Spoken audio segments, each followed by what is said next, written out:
Actually, I meant to ask you, Rachel, yesterday, that when you signed on to play Christine Palmer, did you do like a binge reading of comics to get up to speed with all this?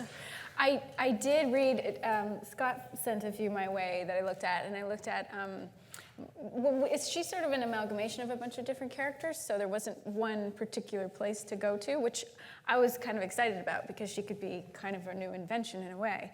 Sure.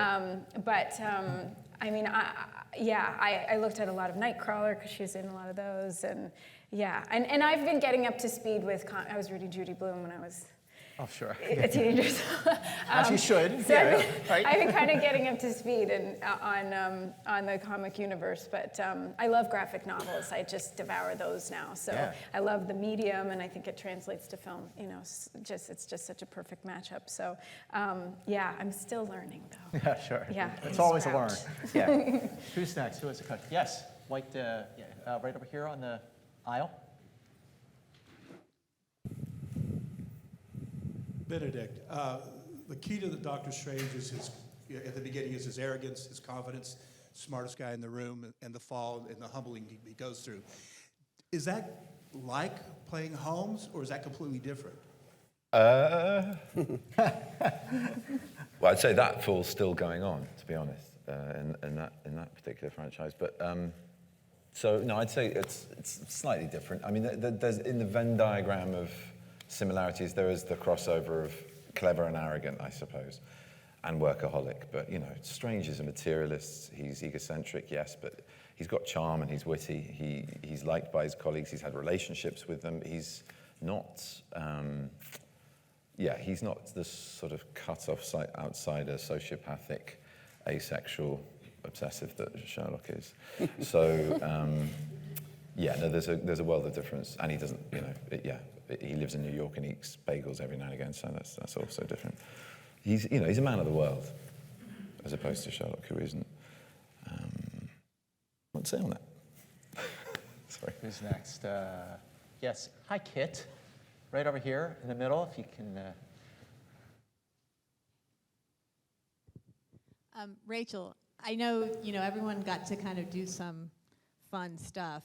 Did you kind of want to say, hey, let me just do it for a second. Let me just do the whole hand thing. How is it trying to fit into it? I mean, sure. Now, hearing Tilda talking about it now, I'm like, yeah, I could dig that. But my mom's a nurse, and I did not inherit that gene. It's just why I'm up here right now. But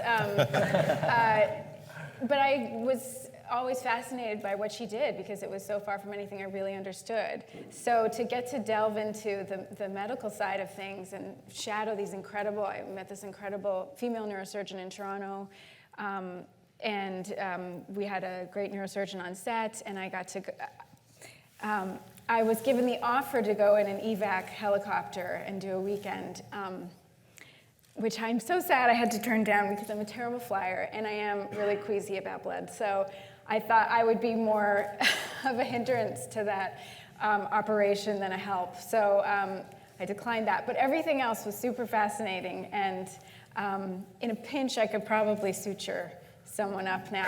So and it was so nice to wear scrubs all the time. When he was putting that cloak on and sweating buckets, I was... You were doing your nails. I was doing Yeah, still waiting. Yeah. So, I learned a lot on this in a different way. Who's next? Yes, you. Yeah, you. Raising your hand right there. Thank you. My question is for Mr. Benedict Cumberbatch. And in the movie, Doctor Strange says to the Ancient One, how do I get from here to there? So who is that one person for you that you're always striving to get to their level of expertise? Wow, I wish there was one that would simplify my answer, but the truth is I get to work with a whole cast of them almost every job, but this job in particular was extraordinary. I mean, everyone on it was helping me raise my game, and in every level.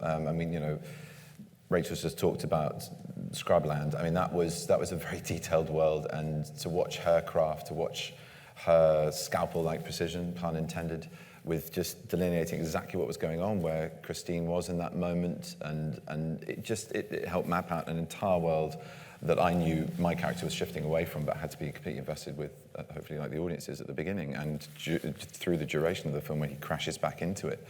From Tilda treading this incredible line between being ancient and wise and yet ever youthful as she is, and just incredibly now and present and not something old and fusty, and just doing it with grace and charm and good nature that all of the cast of this had.